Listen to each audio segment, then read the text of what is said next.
Fala galera, meu nome é Caio Faust. Hoje eu vou explicar para vocês o funcionamento do sistema endócrino das pessoas, do ser humano em geral, principalmente revisando para as questões do Enem, de vestibulares e de outras questões que podem vir a cair na prova que você vai fazer no final desse ano.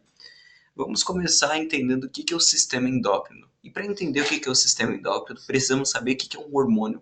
O hormônio nada mais é do que um receptor químico barra biológico que gera uma reação, uma ação pelo seu corpo.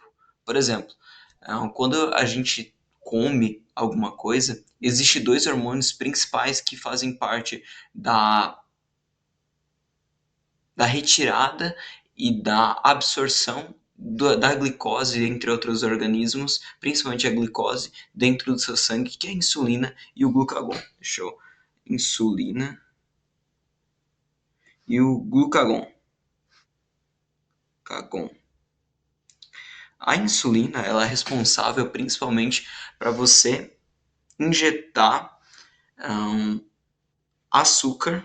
Vamos pensar aqui, o açúcar que eu falo não é o açúcar refinado, o açúcar branco que a gente vê hoje em dia, que a gente vê no dia a dia, no caso, né? Seria o açúcar, a glicose pura, sabe? O C6H12O6, que seria a moeda de troca, assim, a moeda energética, é, que é relacionada a nosso estoque de energia, né? Que o nosso organismo ele necessita de energia para continuar o seu funcionamento normal, precisa de ATP, e para gerar ATP ali na nossa mitocôndria, ele precisa queimar alguma coisa. Por exemplo, se eu tenho um fogão a lenha, eu preciso colocar alguma coisa que que tem a capacidade de entrar em combustão e que libere muita energia quando entra em esse processo.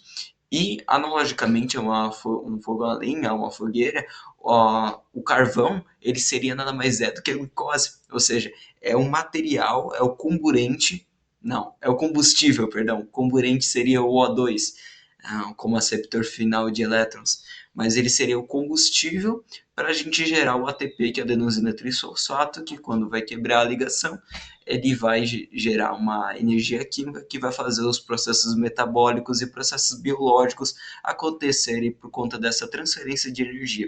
Mas voltando, a insulina ela vai entrar dentro das nossas células pela ação da gliconeogênese. Isso, gliconeogênese, que seria a criação do glicogênio. Glicogênio. O glicogênio nada mais é do que várias glicoses juntas, aglomeradas num canto só, como se fosse uma reserva, sabe? É como se tu pegasse um potão de açúcar, sabe? Em vez de deixar ele espalhado por uma mesa, a gente armazenasse num pote, que fique compacto e em um lugar só. Porque isso é vantajoso. Ah, não está aparecendo aqui. Porque isso é vantajoso para o processo biológico em geral. Primeira questão seria a parte osmótica, que nada mais é do que a parte que a glicose, como ela é uma estrutura polar, ela pode vir a, eu acho que ela não é tão polar quanto a água ou outros elementos, mas acredito que ela seja polar, me corrigem se eu estou errado. Ela ela é uma estrutura que ele tem uma pressão osmótica muito forte. E como tem aquela relação superfície e volume, que quanto maior a superfície, maior a área de contato, ou seja, vai ter mais uma relação de pressão, quando ela está dispersa e não está agrupada, ela vai puxar muita água por conta dessa relação de superfície e volume, né? Vejamos, vamos espalhar deixa eu aqui, várias glicoses assim soltas, sabe? A água, ela vai vir nesses espaços e vai ficar ocupando todo esse espaço entre as moléculas de glicose, fazendo com que a gente fique com uma nossa, uma, uma enchente, vamos falar assim, uma enchente intracelular, né? Mas já pensando em algo assim, ó, várias moléculas de glicose juntas, fazendo um glicogênio, né? Que seria essa parte mais agrupada, vê que não tem muito onde a água se infiltrar, né? Ou seja, ela vai ficar ali na periferia do glicogênio. Ou seja, a gente ocupa muito mais essa questão de, de osmótica, né? Além do mais, a água, querendo ou não, intracelular, ela reage com a glicose. Ou seja, isso daqui é um método de conservação também biológica, né? Se a gente parar para pensar. Porque imagina, tem mais superfície de contato. A água é um ser oxidante. Ela, provavelmente, se tivesse mais área de contato, a gente ia ter mais água intracelular, ou seja, a gente ia ser bem mais inchado, bem mais pesado, ia ter muita mais dificuldade para se locomover, para fazer as coisas do dia a dia. Imagina você ter o dobro do peso que tu tem. Imagina, a gente já é 70% água. Se tivesse isso, a gente ia ser tipo uns, uh, uns 90% água por aí. A gente ia ter que beber também muita água, que provavelmente ia perder de várias maneiras, ia ser bem inchado, a gente provavelmente não existiria por conta de questões evolutivas mesmo. E vamos voltar ali, como tem mais área de superfície e volume, fica mais complicado, né? Porque vão reagir mais a glicose com a água. Ou seja, é realmente mais vantajoso amontoar tudo e ficar ali. E também quando for preciso utilizar a, a glicose, né? A gente simplesmente vai fazer tipo várias lises, né? Várias quebras da glicose para a gente poder aproveitar.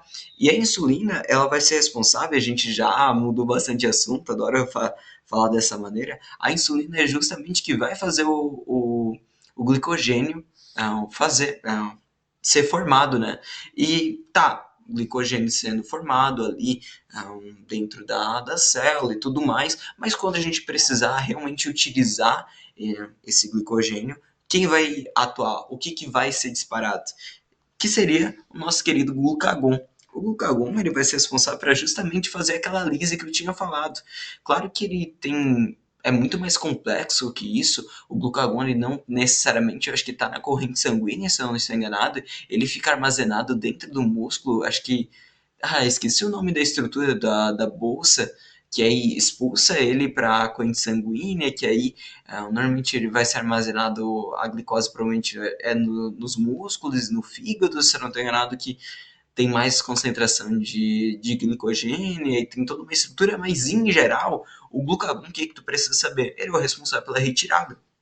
E esses dois aqui, e o glucagon vai ser responsável pela retirada, ou seja, ele vai quebrar esses. Deixa eu fazer um negocinho que vai ficar legal. Ele vai pegar, vai chegar aqui e vai quebrando, sabe? Vai tirando essas moléculas de glicose e vai jogando para onde? Vai jogando lá para a nossa querida mitocôndria, que vai fazer ali o processo um, de respiração celular normal e vai fazer todas as coisas que a gente sabe que a mitocôndria faz, que produzindo ATP e tudo mais, para todos os processos biológicos eles serem efetivados com ênfase dentro do nosso organismo. E esses dois aqui, eles são completamente opostos, sabe? Enquanto tu tem um pico de insulina, por conta de feedback negativo, se eu não estou enganado, não sei se é feedback positivo, acho que é negativo, por conta que quanto mais insulina tu tem no teu corpo, menos glucagon tu vai ter. Ou seja, quando tu come alguma coisa, tu tem um pico de insulina normal, sabe? Por quê? Porque quando tu come alguma coisa, existe várias moléculas de glicose dentro do teu sangue. Ah, mas eu não comi açúcar, né?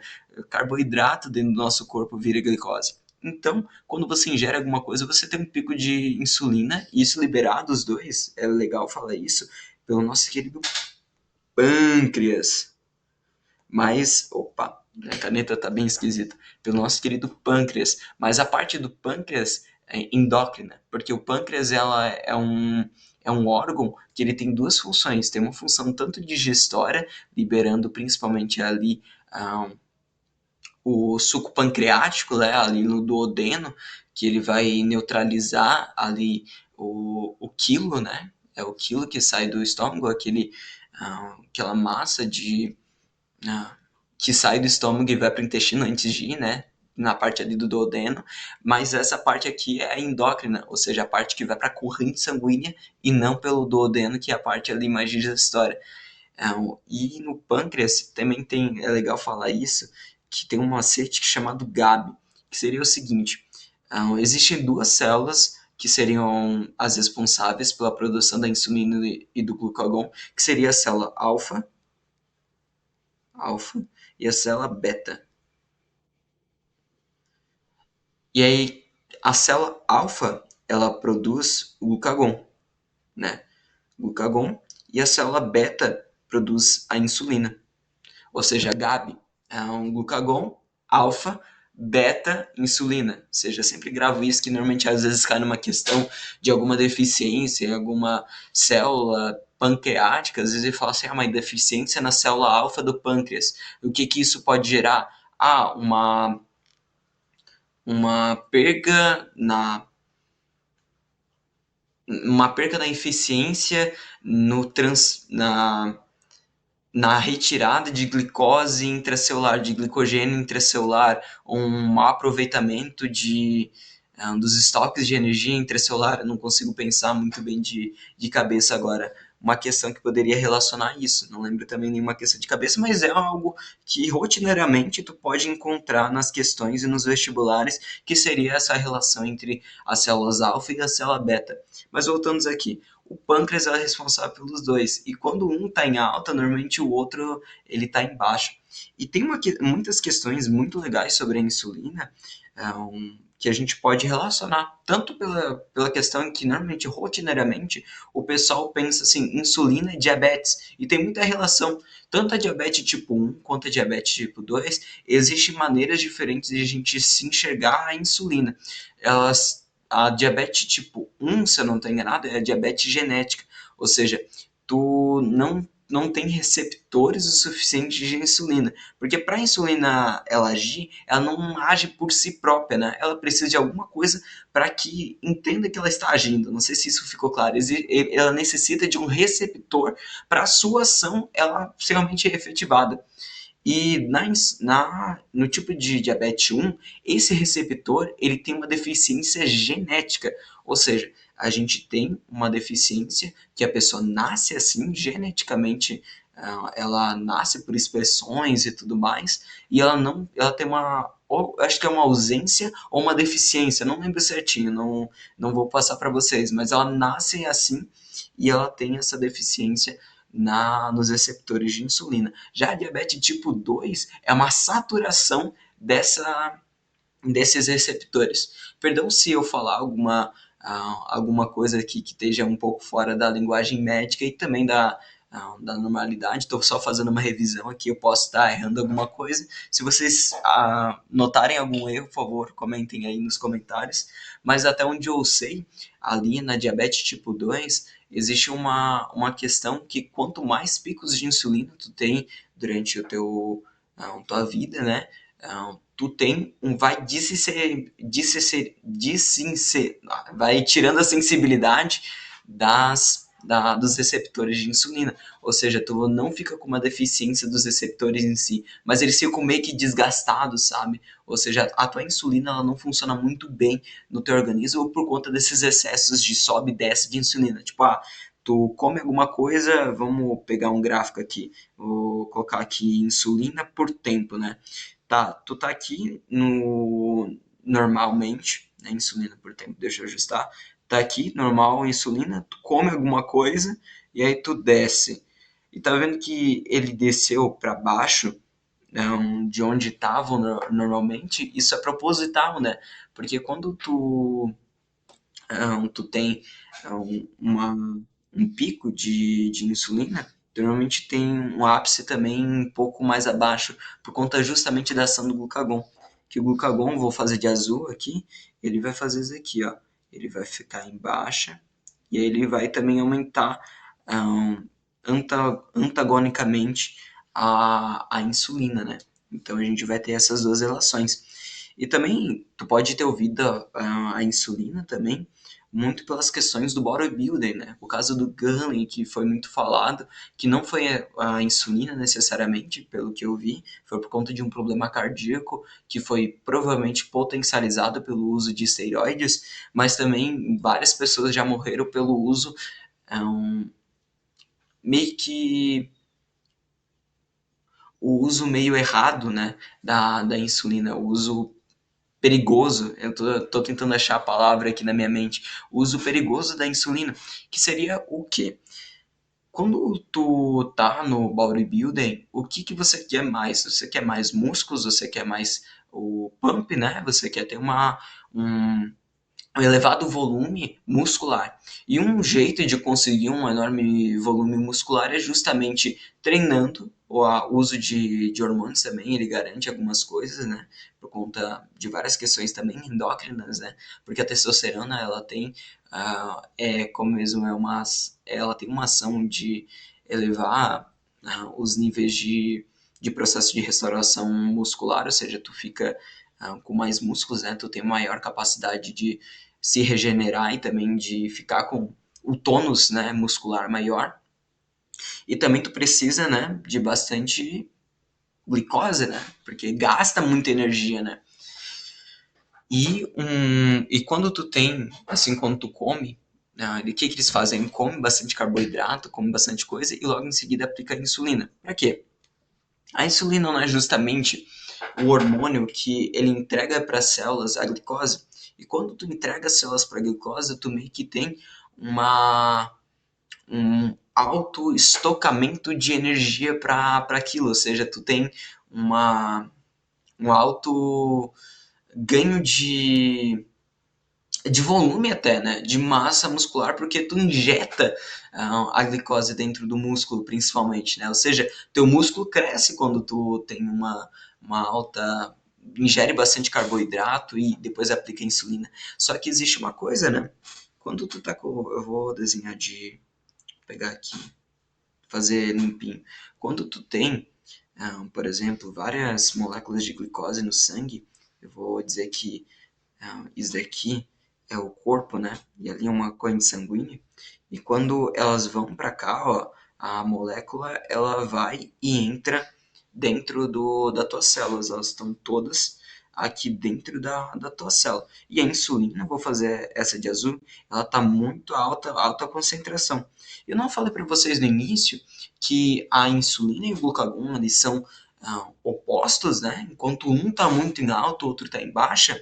Ou seja, o glucagon, vou fazer de verde, ele não vai conseguir pegar justamente essas glicoses armazenadas no músculo para realmente efetivamente quebrar e utilizar elas para o lugar certo, justamente para esse efeito antagônico, essa era a palavra, esse efeito antagônico da insulina e do glucagon. Ou seja, tu vai ficar com uma hipoglicemia sanguínea e um armazenamento cheio, ou seja, tu vai estar com o tanque cheio, né, do teu carro, só que tu não consegue ligar a faísca para o teu motor funcionar. Ou seja, a pessoa vai ficando cada vez mais cansada e ela vai desmaiar por hipoglicemia.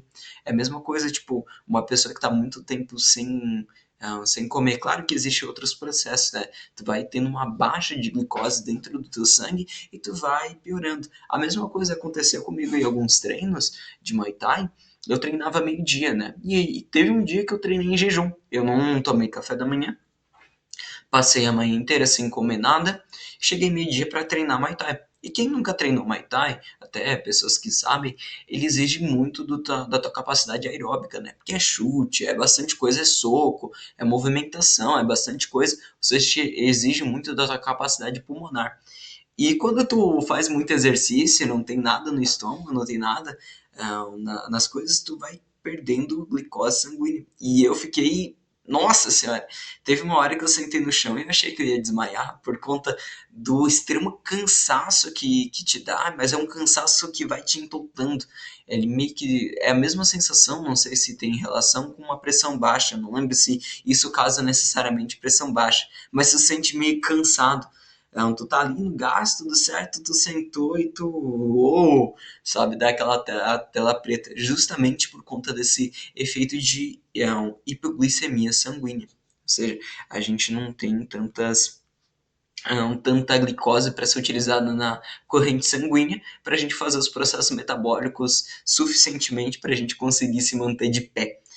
Então é muito, muito engraçado todas as relações que a gente tem desses eixos hormonais e também digestórios no conceito do dia a dia, né? Porque a gente consegue fazer uma relação muito fantástica entre aquilo que é teorizado na biologia, aquilo que cai nas questões, e justamente as questões caem sobre esses efeitos. Eu acho que tem alguma questão, se não me engano, do Enem, falando justamente, se não do Enem, de outro vestibular, justamente dessa questão do treinamento, dessa questão das coisas do dia a dia. Acredito eu que vai em alguma hora cair sobre essa questão da insulina no bodybuilding. Não sei se já caiu algo relacionado do uso indiscriminado da insulina, que também é utilizado pelos diabéticos, né? Como eu digo, mas ele não tem um receptor tão bom, mas se tu taca a insulina ali, ele vai fazer mais efeito do que não se tivesse, né? Então a gente precisa.